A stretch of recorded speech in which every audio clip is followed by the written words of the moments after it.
Nah oke teman-teman, jadi yang bakal saya review di video kali ini itu ada dua. Yang pertama pelampung dan klep otomatisnya, yang kedua si filternya ini. Karena banyak banget teman-teman yang menanyakan si filternya ini terbuat dari apa, ukurannya berapa, belinya di mana. Nah di video kali ini bakal saya kupas ya teman-teman.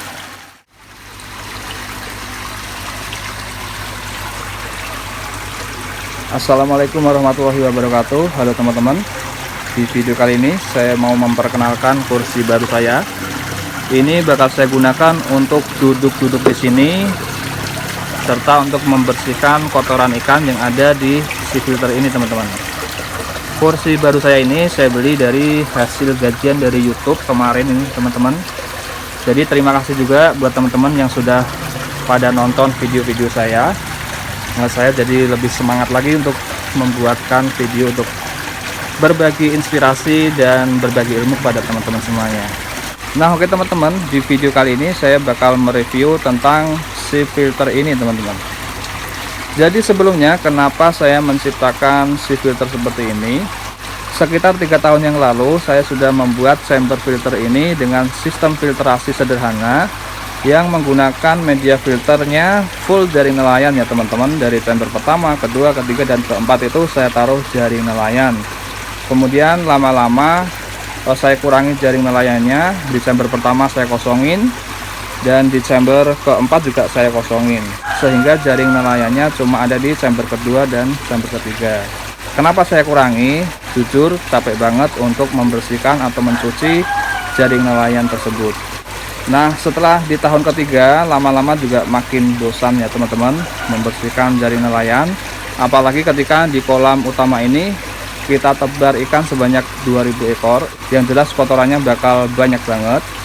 Karena semakin besar ikan, konsumsi pakan juga semakin banyak. Misalnya seperti ketika konsumsi sudah mencapai 5 kilo per hari, itu artinya kotoran itu juga hampir sekitar 4-5 kilo yang berada di media filternya ini teman-teman. Jadi hal tersebut bisa menghambat aliran air pada sistem filtrasinya ini. Maka dari itu mau tidak mau kita harus membersihkannya setiap 3 hari bahkan 2 hari sekali. Ketika pakannya lagi banyak-banyaknya, itu otomatis kotorannya juga sangat banyak teman-teman. Nah itu sangat bikin capek dan melelahkan. Karena di satu ceplong saja ini saya taruh jaring nelayan itu sekitar 5-8 kilo, dan itu membersihkannya memakan waktu sekitar 30 menit, dan membersihkannya itu juga memerlukan air teman-teman. Jadi kalau lagi pas musim kemarau itu kita juga sangat terhambat karena nggak ada air buat cuci filter. Nah maka dari itu di musim kemarau ini saya menciptakan si filter sistem seperti ini teman-teman. Jadi dengan si filter ini saya harapkan sebagian besar kotoran ikan itu bisa tertangkap di saringan ini untuk meminimalisir kotoran yang masuk ke dalam jaring nelayan, sehingga meminimalisir kita untuk mencuci jaring nelayan tersebut teman-teman. Dari situ saya merangkai si filter ini. Tadinya ada dua pilihan. Pilihan yang pertama, si filter ini ditaruh di atas chamber filter sehingga kita tidak perlu membongkar atau merombak chamber-chamber ini. Pilihan yang kedua seperti ini, dengan si filter yang ditaruh di bawah overflow air kolam ini, yang jadinya seperti yang teman-teman lihat saat ini ya. Kalau sistem yang pertama, menaruh si filter di atas chamber filter itu, kita memerlukan dua pompa teman-teman. Pompa yang pertama kita taruh di dalam kolam langsung atau ditaruh di chamber pertama untuk dialirkan ke dalam si filter yang kita taruh di atas chamber filter ini. Kemudian kita juga memerlukan pompa yang kita taruh di chamber pompa ini untuk dialirkan ke kolam-kolam yang lain. Nah hal tersebut sangat tidak efisien untuk konsumsi listriknya ya teman-teman, karena kita memerlukan dua pompa yang menyala berbarengan sehingga konsumsi listrik bakal lebih boros tentunya. Nah pilihan yang kedua ini yang sudah teman-teman lihat seperti ini juga ada tantangannya teman-teman. Tantangannya itu adalah bagaimana caranya si filter ini bisa ditaruh di bawah overflow air kolam, tapi air yang ada di chamber si filter ini tidak sampai meluap atau setara dengan di chamber pertama atau di air kolam. Jadi ketinggian airnya itu harus berada di bawah si filter ini teman-teman. Nah di situ saya mikir bagaimana supaya aliran itu bisa stabil dan bisa membuka dan menutup sesuai dengan kekuatan pompa, mau satu pompa atau dua pompa, ataupun ketika mati listrik ya. Jadi air yang ada di chamber si filter ini harus tetap stabil, tidak boleh naik dan tidak boleh terlalu turun. Jadi pada kolam utama ini juga saya fungsikan untuk menampung air dari kolam yang ada di atas itu teman-teman. Jadi ada 4 kolam di atas itu, ketika salah satunya itu saya kuras atau kita sedang sortir atau sedang mau ngambil ikan, itu kan pasti airnya saya kuras dan airnya itu bakal turun dan tertampung di kolam utama ini. Maka dari itu kolam utama ini ketinggian airnya itu berubah-ubah ya, bisa tinggi bisa rendah, dan itu tidak mempengaruhi ketinggian air yang ada di dalam chamber si filter ini teman-teman. Nah dengan tantangan itu saya menciptakan sebuah alat, namanya ini pelampung, dan di sini klep otomatis. Pelampung ini diletakkan di bawah si filter, jadi pelampung ini bisa naik turun menyesuaikan konsumsi air yang disedot oleh pompa. Dan naik turunnya pelampung ini itu untuk menggerakkan klep yang ada di inletnya ini teman-teman. Nah oke teman-teman, jadi yang bakal saya review di video kali ini itu ada 2. Yang pertama pelampung dan klep otomatisnya, yang kedua si filternya ini. Karena banyak banget teman-teman yang menanyakan si filternya ini terbuat dari apa, ukurannya berapa, belinya di mana. Nah di video kali ini bakal saya kupas ya teman-teman. Pertama, apa yang bakal terjadi jika si filter ini tidak diberi pelampung ya. Saya bakal copot dulu ini si filternya ini, kemudian saya bakal copot pelampungnya ini. Nanti apa yang bakal terjadi teman-teman bisa lihat ya. Oke.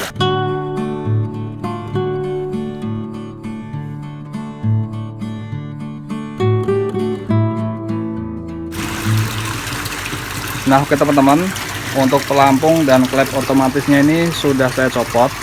Jadi teman-teman sekarang bisa lihat apa yang bakal terjadi jika di chamber si filternya ini tidak dipasang pelampung dan klep otomatisnya ya teman-teman.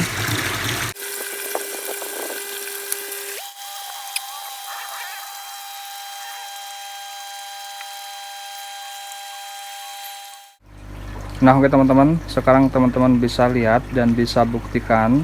Jadi seperti inilah apabila di chamber si filternya itu tidak dipasang pelampung dan klep otomatis. Airnya itu tidak bisa dikontrol, dan pastinya air yang ada di chamber si filter ini bakal setara dengan ketinggian air kolamnya ya teman-teman. Tuh teman-teman bisa lihat ya. Dan kalau seperti ini kita kan nggak bisa naruh si filternya ini teman-teman. Ini coba, ini kita pasang, bisa nggak kalau kayak gini? Kita taruh di sini nggak bisa, ini penyaringannya gimana, nggak bisa ya teman-teman. Jadi seharusnya si filternya ini harus berada di bawah overflow air kolamnya ini. Nah kalau gini kan air di chamber ini kan sama rata dengan kolam teman-teman. Ini kita nggak bisa pasang ya. Nah sekarang saya bakal kembali pasang pelampung dan klep otomatisnya itu, dan nanti kita review ya teman-teman. Setelah itu kita review si filternya ini.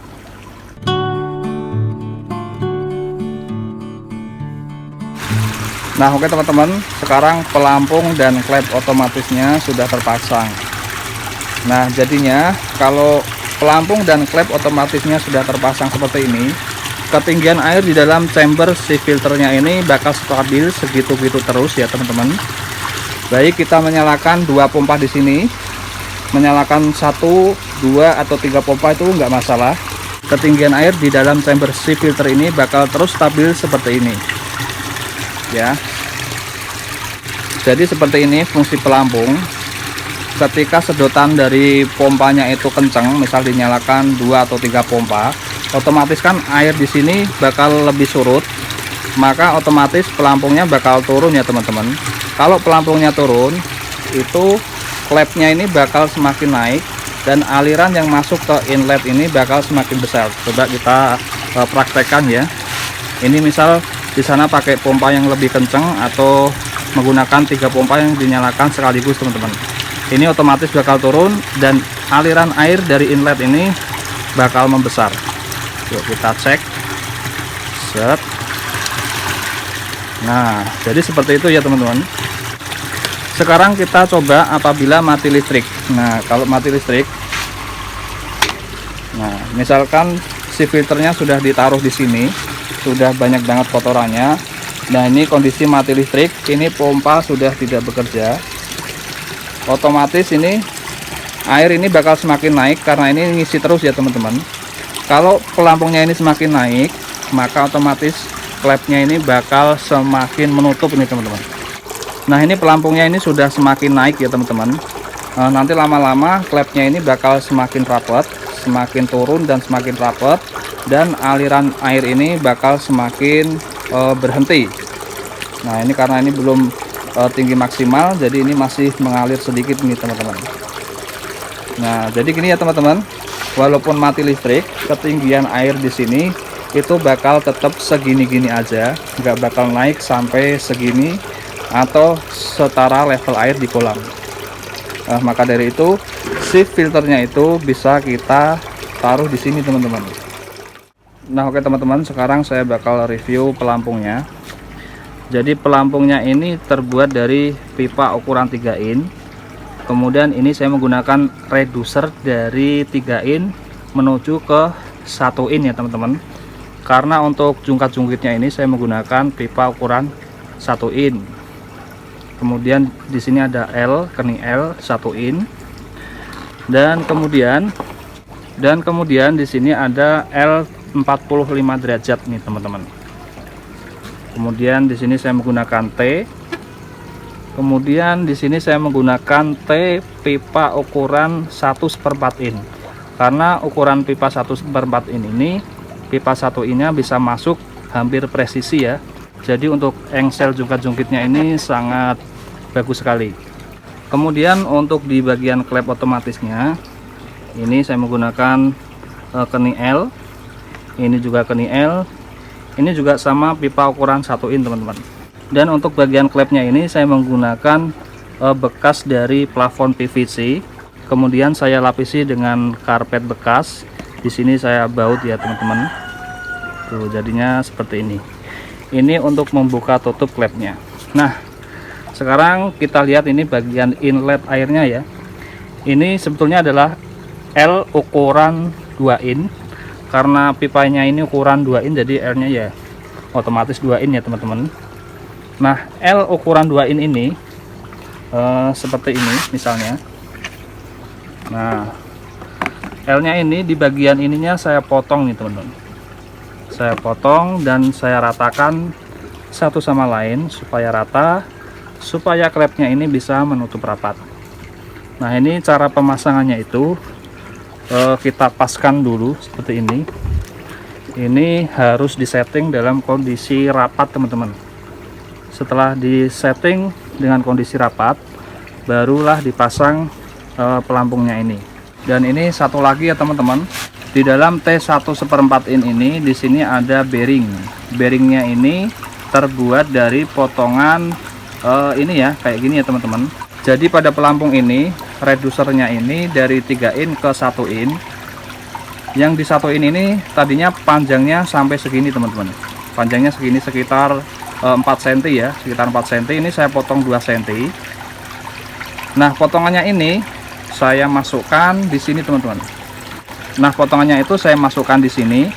Ini untuk mengunci supaya pipa ini tidak geser ke kanan ke kiri, tidak bergerak naik turun atau kanan kiri, supaya kenceng ya, kenceng. Dan ini untuk pelampungnya ini bisa stabil teman-teman. Jadi jungkat-jungkitnya ini aman, tidak mentok ke sana dan tidak mentok ke sini, karena di sini ditahan dengan bearing yang terbuat dari potongan reducer ini. Yang ini juga saya potong setengah, tinggal 2 cm, dan ini juga saya potong setengah, tinggal 2 cm. Nah, ini saya potong supaya bagian pelampungnya ini bisa dapat lebih panjang ya. Kalau misalnya ini nggak kita potong, ini kan panjang, ini juga panjang, jadi pelampungnya ini mungkin cuma dapat segini ya teman-teman. Jadi ini lumayan, pelampungnya lebih panjang dan daya apungnya jadi lebih kuat teman-teman. Sekarang kita review si filternya teman-teman.